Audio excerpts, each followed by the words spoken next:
What's up guys, Shane Starnes here with Droid Modder X. HTC has been on a downward spiral for the past year or so, and they're looking to rebound with the HTC One A9. Now this is a mid-tier device that should be able to compete with the Moto X Pure and the Nexus 5X, but has HTC really brought it with this device? When this device was announced the other day, I did my due diligence to really try to find some things that I liked about this device, but it turns out that there is overwhelmingly way more things to not like about this phone. These are my 5 biggest problems with the HTC One A9.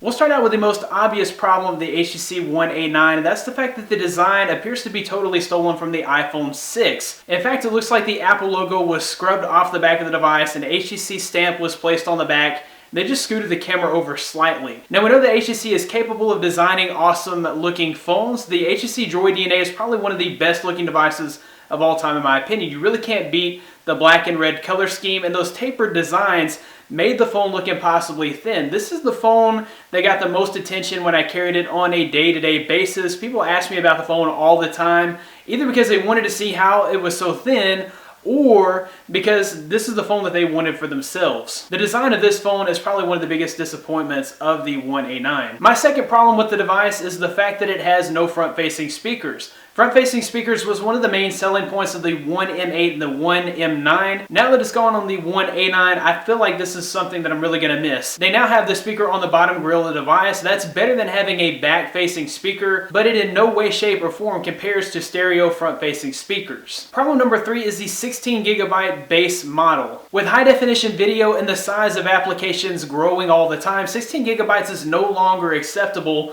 for a flagship device like the One A9. When games average anywhere between 1 and 3GB, 16GB runs out very fast, especially considering the fact that you're only actually going to have about 10GB of usable storage. The only saving grace here is the fact that it does come with expandable memory. There is a micro SD card slot. The average consumer is probably not going to go and get a micro SD card.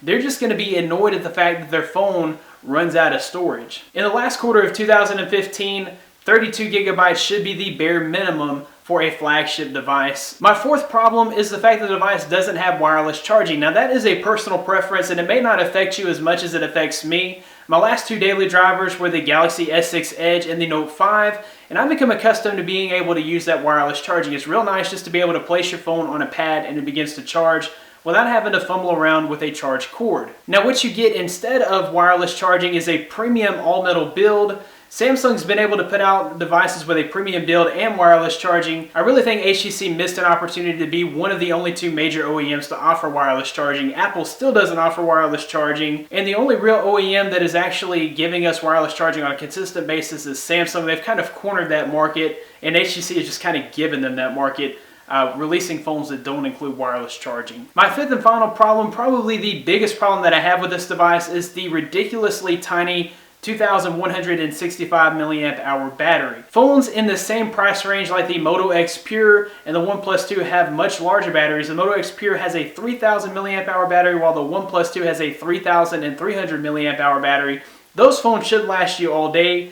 The One A9, I'm afraid, will only probably last you till about noon, lunchtime, maybe just a little past lunchtime. Then you're going to have to plug that phone up, so you'll need to be around a charger for most of the day. Now once again, the only thing that saves them on this is the fact that it will eventually have support for Qualcomm Quick Charge 3.0, so your phone should be able to charge extremely rapidly, but that's coming in the future. So there you have it. There's plenty more to complain about with this device, and the fact that this is the device that should be bringing HTC out of the ashes, I don't think that it's really there. What do you think? Do you think that this phone is the rebound phone for HTC? Do you think that this just continues their downward spiral and that they're just going to become a company in oblivion like BlackBerry? Or do you think that this could revive the company? Be sure to let me know your thoughts below. That wraps it up for this video. If you like this video, be sure to give it a big thumbs up. Subscribe to this channel for more content like this in the future. You can find more of me at droidmodderx.com, news.howonandroid.com, droidforums.net. Thanks guys for watching. Be blessed. I'll see you in the next one.